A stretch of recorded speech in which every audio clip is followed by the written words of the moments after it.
lack an understanding and awareness of what mental illness is, that we're reluctant or ashamed to admit it, and that mental illness is highly stigmatized.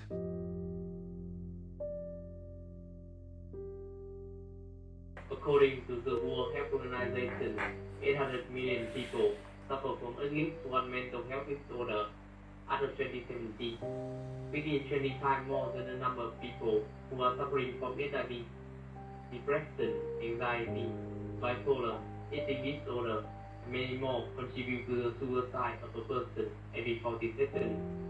Mental illness is truly harmful as any other physical illness. So why do only 20% of people with mental illness will receive any treatment?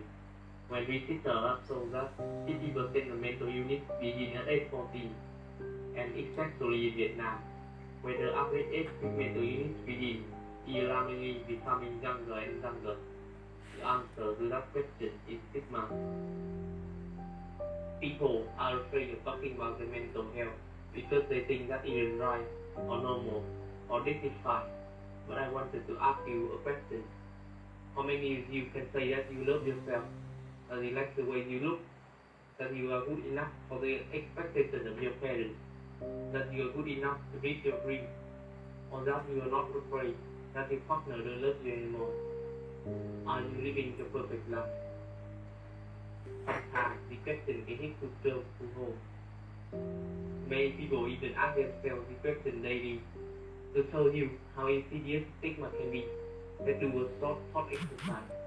Imagine that you were invited to your friend or your boss or your co-worker birthday party, but you got sick and had to cancel. When you call to cancel, would you prefer to say that you can't come because of lung disease, or that you were depressed and suicidal, or would you rather say that you had a migraine headache, or you were strung out with instant pain medication?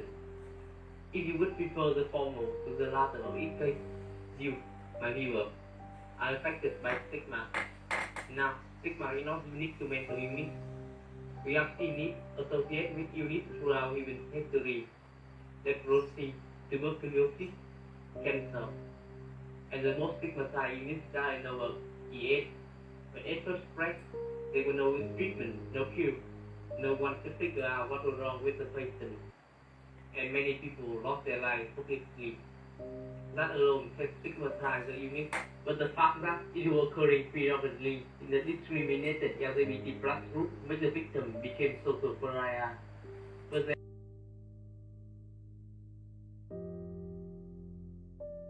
an amazing thing happened. The AIDS advocacy group and community aggressively spoke out. They spread awareness and pressured the government to fund research, and in 5 years, 2 scientists isolated the human immunodeficiency virus, and by 1987, ADC was introduced the first treatment for AIDS, and now it is still chronic illness, but you could live a pretty normal life with treatment. Contrast to the case of Rock Hudson, who was diagnosed with AIDS in 1984, and he was dead in a year, to Magic Johnson, who was diagnosed with AIDS in 1991, and he's still alive, living a future normal life with treatment. That is the power of science with knowledge and awareness. I think that similar can be done with mental illness. With strong education and spreading awareness, we can help people open up about their mental health and eradicate the stigma around mental health forever. So while science and medication continue to pursue the cause and the cure of mental illness, I ask you to join me to find the heart and master the will to reach out to your loved ones and show them compassion, because you never know what they are going through.